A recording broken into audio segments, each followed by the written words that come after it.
Sister Julie. Pleased to meet you, sister. Okay, I want to thank you first of all for coming in to do this. This is not the easiest thing to do. We're here to talk about your experience in your marriage. You got out of your marriage. Yes. You were married for how long? 6 years. 6 years. And how old are you now? I'm currently 31. Okay. Any children from that marriage? No, not from that marriage. I see that as God's blessing, for want of a better word, because I really think it's a travesty to have children go through that experience and heartbreaking about the family unit. I think it's a difficult thing for them to go through. So I see that as a blessing from God that we didn't have kids to go through that kind of that experience. What brought on the breakage, the reason for getting out of that marriage? I would have to say that we did not share the same vision, though we started off thinking at least that we did have the same vision.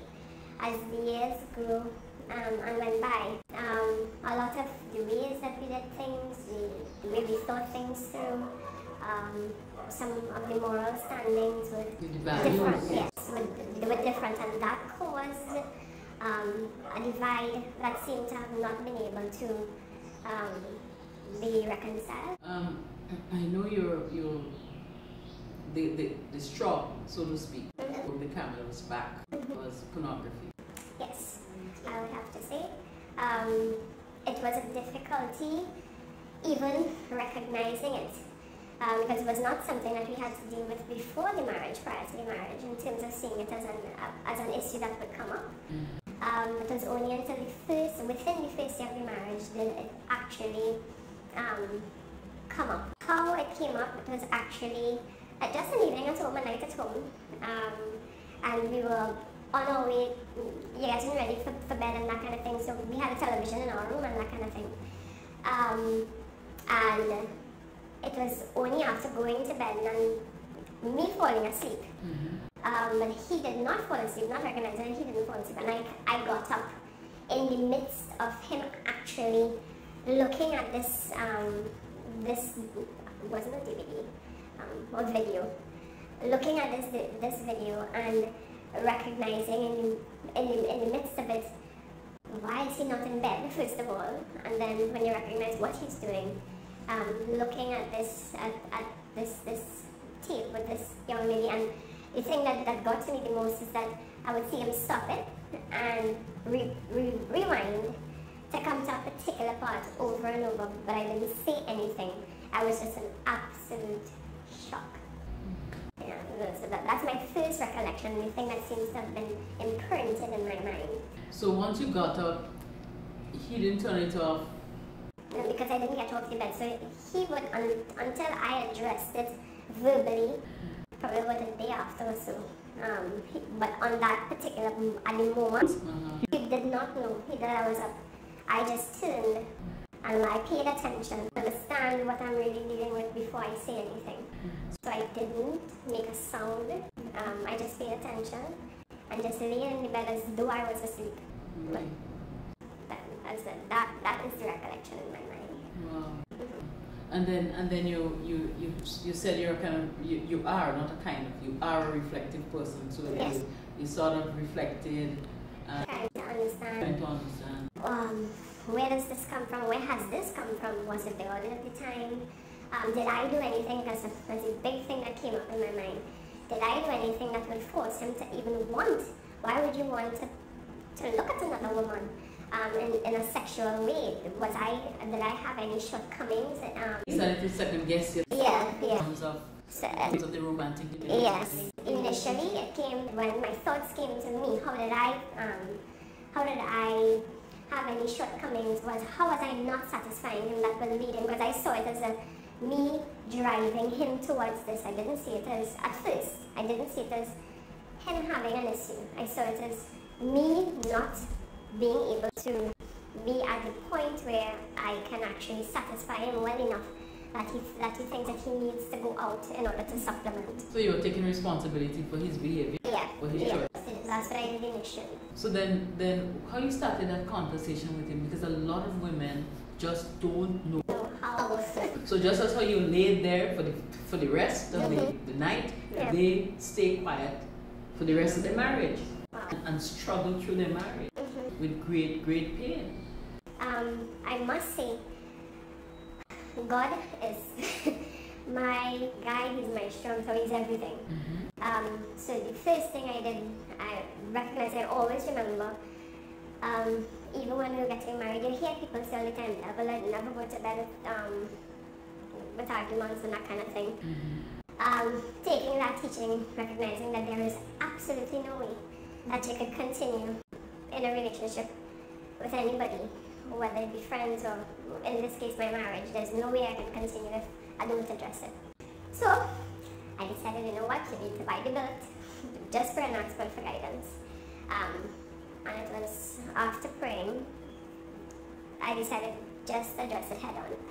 I would usually ask for a family meeting and set the date and that kind of thing. Once I sit down, I just told him what I saw and needed him to ask him to just explain why. So that's the way I addressed it. And his explanation was what? At first, he would explain what he would have seen in his own household, getting the exposure from his own father. And initially we went down that line, trying to understand from what age he was exposed to pornography, why he thinks that he needed to address it, why he needed to also follow suit, going back into his childhood, or more or less his teenage years, when he felt inadequate, unable to speak to young ladies, that he found that as an outlet. I can't say for validation, but that's where you feel, where he felt that he could connect. That's right. He couldn't connect. He didn't have the skills to connect with the young lady, but he had control over this and this. That's right. This is a safe environment, no rejection, that kind of thing. Right, so that's why he said, with the combination of the two, initially, that's why he said he turned to the pornography. So he admitted to having used pornography before the relationship. Yes. But you just had absolutely no idea.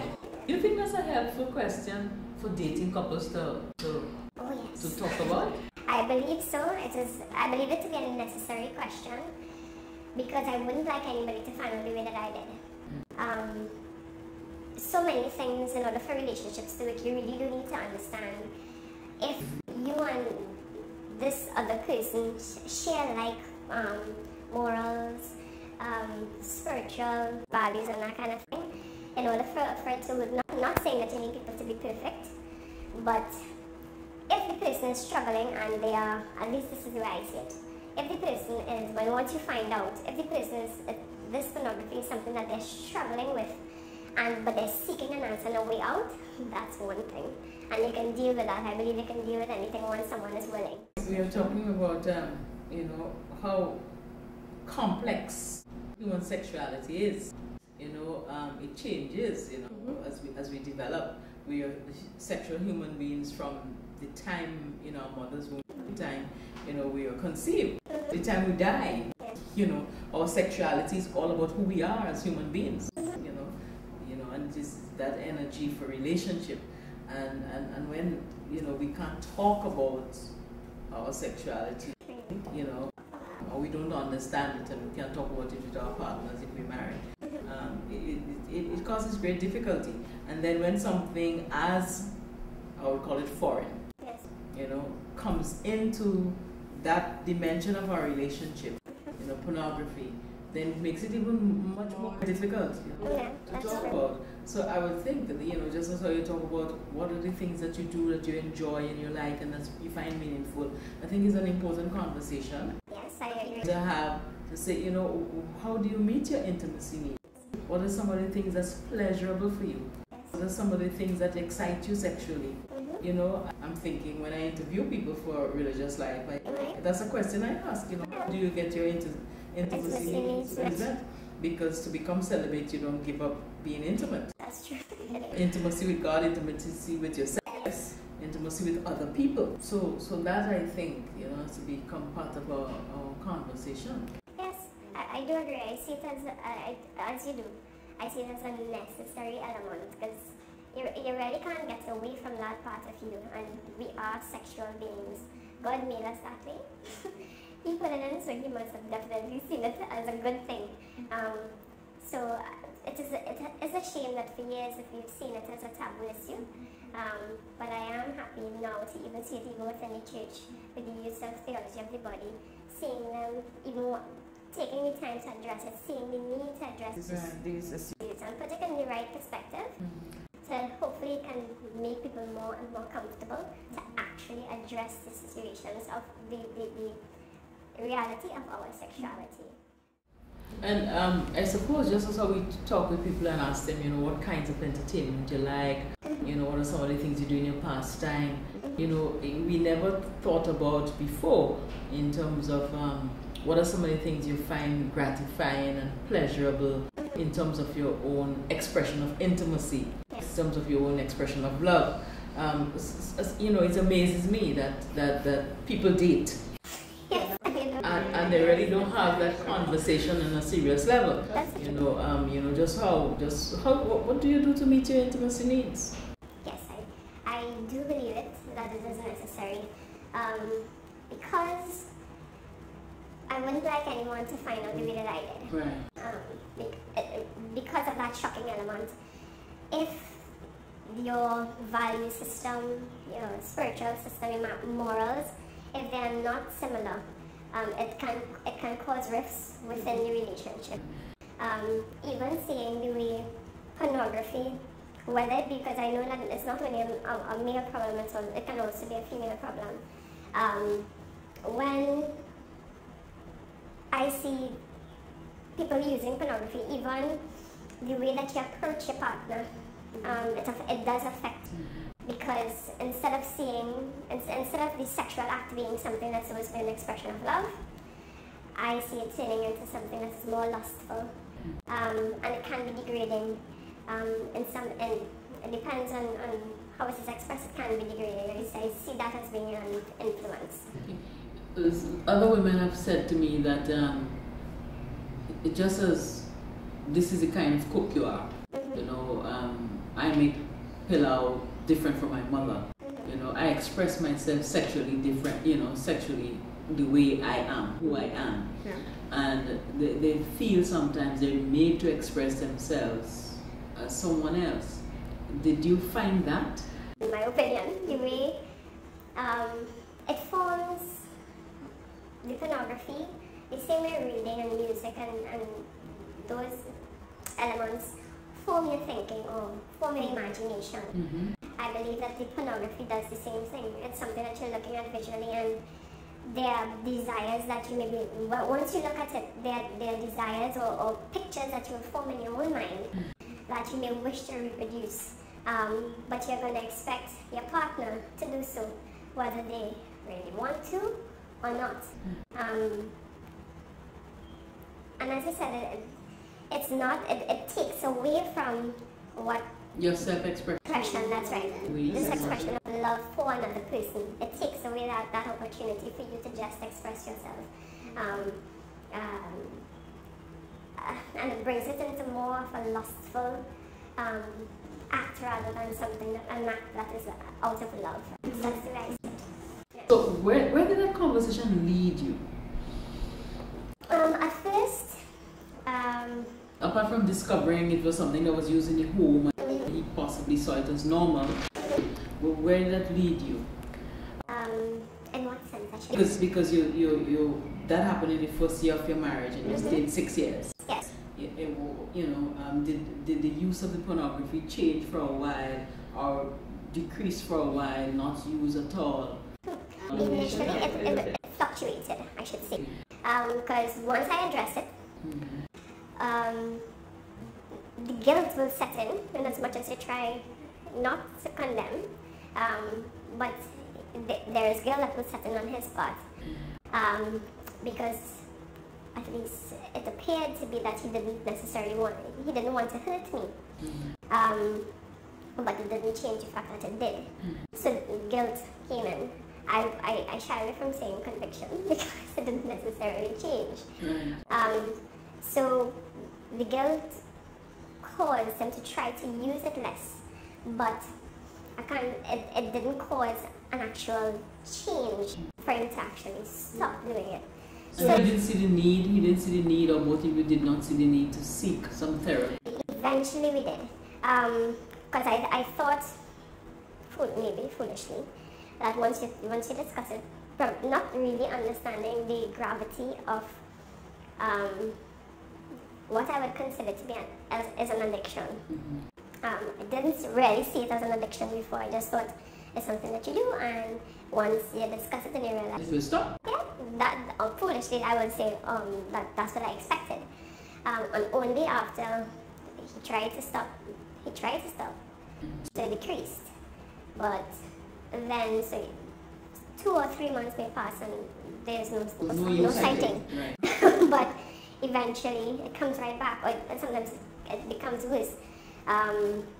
So at the when I got to the point where I was actually afraid to go to bed on my own, to leave him up, I realized, no, this does not. It just started to affect you in that way. Yeah.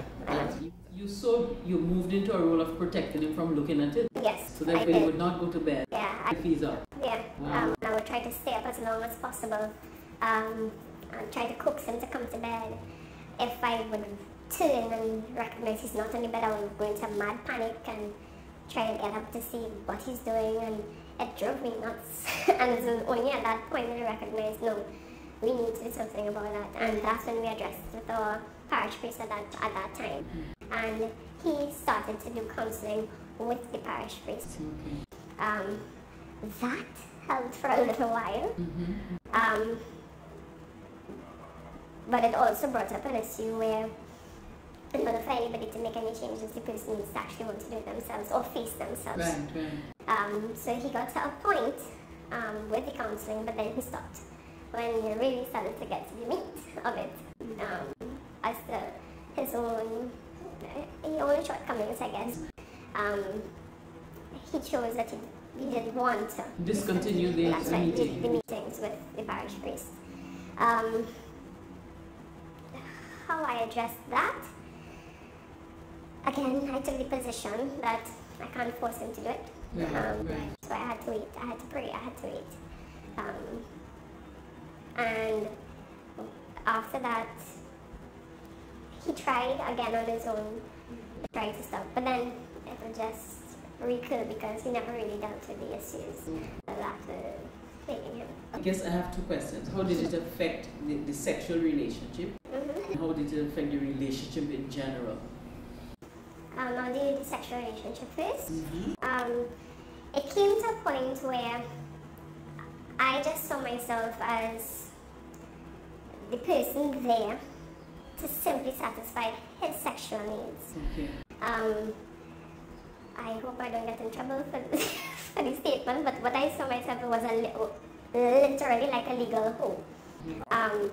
That there was no connection in terms of an expression of love. It was just simply a satisfying of someone's physical desires. So our sexual relations just became a chore for me. It deteriorated in its meaning. That's right. In its pleasure. That's correct. It deteriorated. It just felt like a chore. You make sure you have yourself available because that's what you do as a wife. But to say that there was any connection or desire even to want to have sexual relations with him, eventually it just completely went away. Yeah, it did. Some women said that they feel like a third person is in the bed with them. Did that ever occur to you? Was that your reality? You know, some people feel, well, my husband is really not having sexual intercourse with me. He's having sexual intercourse with the 101 women he has looked at. You know. I can't say that I felt it that way or thought it through that way. I just saw it as me having to do my duty, and whatever he desired, that's what he took care of. That's just the way that I saw it. Not necessarily bringing in anybody else into into his mind or into the bed, the marital bed. I didn't see it that way. Yeah. That still would have been very demeaning to you. Yes, it was. Because there is strange enough to see myself at first, because it even started to manifest itself even in the types of clothes that he would want me to wear. I didn't see it at first. And it's only until paying attention, recognizing how tight the clothes is, or how the colors that he may choose, or the combination of the color and the fit of the clothes, where you would see things that I would think, my goodness, this is too close, or this is too revealing if we have to travel. I mean, how are other people going to look at me? And it was just not an issue for him. And I see there's a difference between looking nice or quote unquote sexy, as opposed to looking slutty. And I also thank God for my support in terms of my friends, my sisters, that I would consider my sisters in Christ, because they never got into our relationship, but they were brave enough, and I thank God for them. They were brave enough that when they saw things that were questionable or concerning, that they would sit us down, either individually or sometimes together. They would sit us down and just express what they would have seen. That's correct. And so I thank God for them, because that actually helped in order to keep things, even at the normal pace for a while. Yeah, for a while, before it just completely deteriorated. So they did, together with our parish priest and my sisters, that helped throughout, at least trying to address the situation throughout the marriage period. Okay. Yeah. In terms of the day-to-day relationship, the non-sexual dimension of it, the non-sexual intercourse dimension of it, how did that play out? How did that impact? Seeing that you were just performing a duty, I mean, after that, how did that impact on the interpersonal dimension of the relationship? I think to some extent it did cause a divide, because in certain things I'm heavy into ministry, and his choices sometimes was so opposed to what we were for trying to achieve, that it did cause a problem. For example, we having cable to make the decision that we were not going to play or look at BT, or some of the other music videos where women are revealing or gyrating in ways that are definitely going to be a problem for him. We had discussions about that over and over and over and over again before a decision could have been made, because he didn't see it as an issue and I saw it as an issue, and you had to discuss it, pull out the things from the Bible and trying to understand what God really wants us to do, what you allow you to expose yourself to. And so that caused a bit of strife as well, because you just completely, the concepts or the thought is completely opposing. And so and then you're trying to stop a behavior. At least from what you said, you both are trying to address the behavior. And the things that would actually arouse the behavior, you're trying to control. That's correct. And then he sees opposing it. That's right. Because he sees nothing wrong with it. You saw yourself then as losing a battle. Yeah, and I think he saw me more as nagging or trying to stop his own personal expressions. Yeah, so he saw me more as an opposition rather than someone who loves a wife, that's someone who loves you and would try to get the best for you. So even his approach to me changed, or the things that I would say, when you think that you're saying things out of love, he received it as being something that was negative, antagonistic. Yeah. So that's the way I would say that it affected our relationship. It moved from a trusting relationship someone that was mistrusting. Suspect. So that's right, antagonistic, because so that's on his side, how he may have viewed me and the way I would have viewed him, there was no trust. Trust, no matter how much I wanted to, there was no trust. Did you feel disrespected? I did. It moved from, I went through so many different emotions.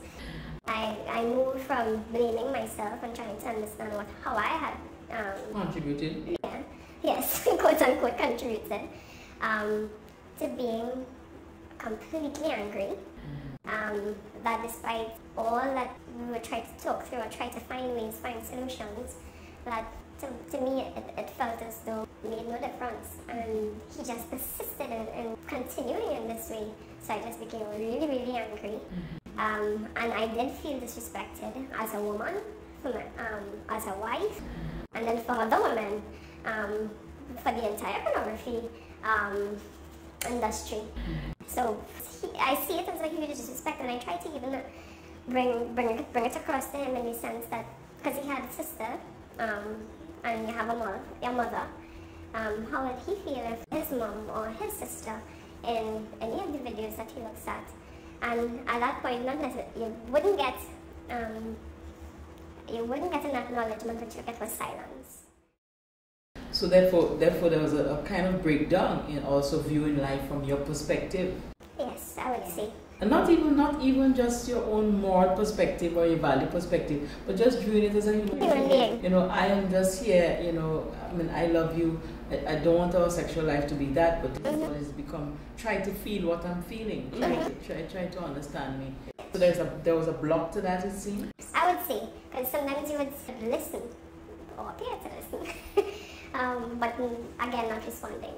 So it felt as though at a particular point, once it became that personal in terms of trying to, as you said, put yourself in the other person, in a female's shoe, in my shoes. Because I did say to him at one point when it had gotten really bad, I did express to him how I felt and not having any connection, and really feeling, as I said, I hope I don't get in trouble, feeling that just a legal hoe, that's why I got married, that's why you married me, simply because of the way that I look. And what I can do for you sexually. It just felt as though you were running into just this brick wall, not making this connection with him in terms of him understanding this is how this made me feel. And so therefore, if you say you love me, if that doesn't make you want to change or make you want to address the issues that are affecting you just because it hurts me as an individual, that left me flawed. Right. And absolutely broken. You realized that there was a developing pattern in terms of what he wanted you to wear and what he would buy you. Did it also translate out in terms of what you would have to say or do in order to arouse him? Because some people, some women have said to me, you know, that is what I have to do. I have to describe or pretend to be these women. Was that true for you? No, that was not my experience. Okay. He didn't ask me or force me to watch the pornography with him. I said maybe because you're supposed to. Yeah, so opposed it. And at times I can start off very gentle, but then eventually I can assert yourself. Yeah. And so certain things he would know that he is just not even bother to ask. So certain things he might have wanted or asked for, you would just say no and you would lay down your law. Yeah, I would just say no. Or if I just say no, I will explain why I wouldn't want to do particular things, because I didn't see it as being connecting. I always try to bring back the point that what the sexual experience is supposed to be. And so that's why I would not do it, because I don't feel connected in that way. Once I would explain, he wouldn't badger per se. Okay. So he would ask but not badger. No, try to force me. Okay, well that was good. Yeah, I would say that. That was the respect there. He tried to force you into doing what he wanted. Okay. He left that He must have been really struggling himself and just couldn't help himself with this compulsion, addiction. I would say that would be it. Because as I said, after the years progressed, I recognized it was not just simply a choice. I would consider it to be an addiction. Yeah, he was driven to do it. Yeah.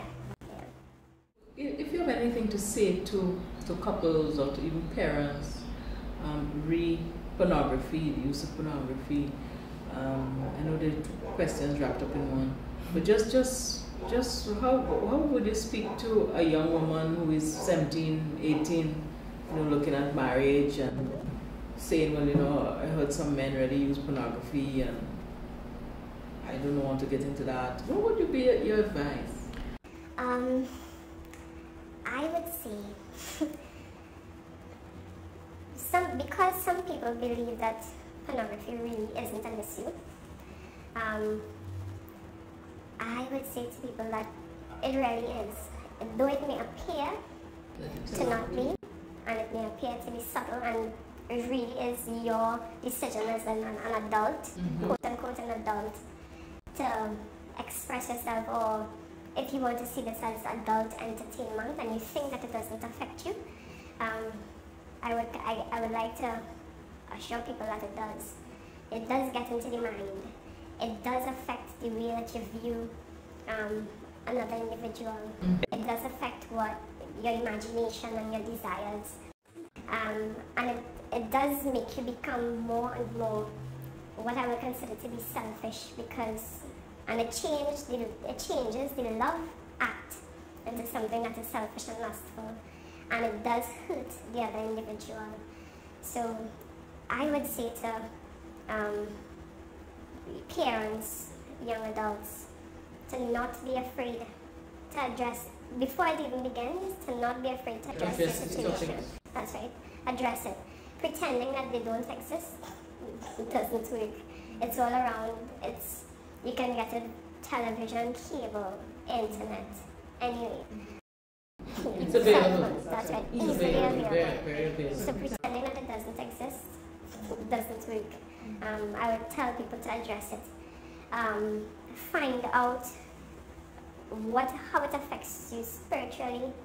Find out how it affects you mentally, emotionally. And don't be afraid to address those issues, and then make wise decisions. And don't be afraid that if your opinion is different from someone else's and you are not supporting it, don't be afraid to say it and express yourself, but get information, be educated, so that you can share that information with someone else, because it can actually help. Not only can it help you, it can help someone else to make a decision that is going to save them a lot of pain. It will save them a lot of pain. I wonder if you have, because you have lived through the experience, Yes. if you have anything to say to males, that might be really struggling with that issue in their life. To males, I would say, like anything else, if this is an addiction, like all other addictions, you must come to a point where you, the individual, must understand and recognize the consequences of your action. And if you say that you really do love your wife, if you love yourself, to not be afraid to seek the help, because it really is, as I have come to recognize, it is an illness, it is an addiction. Something that if you have this weakness, and chances are you're not going to be able to do it on your own. Seek the help. And when you do get the help, do not be afraid to face what you find, because most times we have these weaknesses and there's a negative part of our beings that we don't want to address. No one likes to address the negative parts of yourself. But understanding that when you do, you will get freedom from this ailment, and it will again stop or prevent you from hurting another individual, and even you yourself from feelings of guilt. And it might be a very difficult thing to do in our society. I'm thinking about alcoholism, for instance, addiction. People, the man drank too wrong. What wrong with him? And it's men. That's what men do on a Friday evening. They fire 2 shots. The man is not alcoholic. Come home drunk once or twice. And you know, and even as a society, I think, you know, people have to be almost falling down on the road, unable to perform in their job, can't keep a job, can't keep a family, and then we acknowledge it, they have a they have a problem. Other than that, you know, as long as I could go home to my job, it's not a problem. You know, and I'm wondering if this same thing doesn't apply. You know, what do you expect a man to do? You know, I've heard people say at least he's not homosexual. You know, this was trying to find a reason. You know, trying to find a reason. You know, it's the same thing. At least he ain't drunk every day. Well, at least his women be looking at. You know, so what you want with that? And I think there might not be the support for the males in society who are addicted, you know, to pornography, to really find someone who will see it as an issue, you know. And then the next thing, where do we send them? That's the truth. Where do we send them? Where do you send them? It's only within the last 20 years we've come up with you know, places, you know, to treat alcohol, drugs. Yeah. You know, so the pornography, that kind of sexual addiction, and you know, we have not yet really addressed as a society and as a church in terms of rehabilitation and because teaching and preventative is one dimension of it. True. Maybe that's where we're starting, but you know, but the whole idea of treating the intervention, and then the next thing, the support for women who find themselves in those relationships and don't necessarily want to voice it, or you're afraid. You know, so that's support. And women, again, part of our society, we all live separately and secretly with our pain.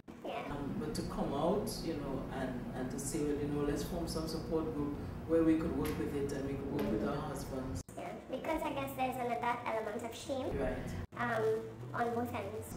Because as a woman, you can't blame yourself, or you don't want anybody to know that your husband is addicted to porn, or even vice versa, that husbands may not necessarily want anybody to know that. Yeah, because then it may be a more thing of, in terms of ego, that your wife then is.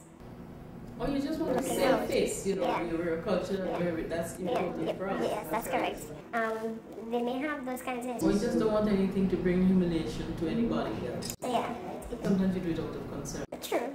There are those elements. So I guess having that stigma of shame does make it very difficult. But again, I would just always urge people that because it does cause that level of hurt, at the level of mistrust, the breaking down of one's self-esteem, because it has those kinds of effects. I would always advise to face that difficulty of what you may consider to be shame. Face it, because and the guilt that comes, the guilt that comes with it for the men and for people who are involved in it. So basically, we're just asking, you know, if that is really what is the challenge in the marriage, and that is really what preventing the marriage from working. Really try and get some help. Go to your priest, somebody. Family Life Commission, marriage encounter, anything. Psychologist. Get some help. Get some help. I would always advise get some help. But I really, really want to thank you for being that courageous to share your story, and make sure a lot of persons are going to find it very helpful. They're going to find that, you know, sometimes when you're in a hard situation, you think, I'm the only one in the world that's going through this. They'll find some hope and know that, you know, there are other people going through this, and, you know, I pray. I thank you for get help. Yeah, I thank you for even providing the opportunity to do this, because I really do hope, as you said, that my story can help someone else go through or see their way through this situation of pornography being within their household, within their marriage. I really do hope that it does help, so it's my pleasure. Right, and I'm sorry that your marriage had to end in this way, you know, but as I said, God is in charge of all things. Hopefully your former spouse would get the help he needs,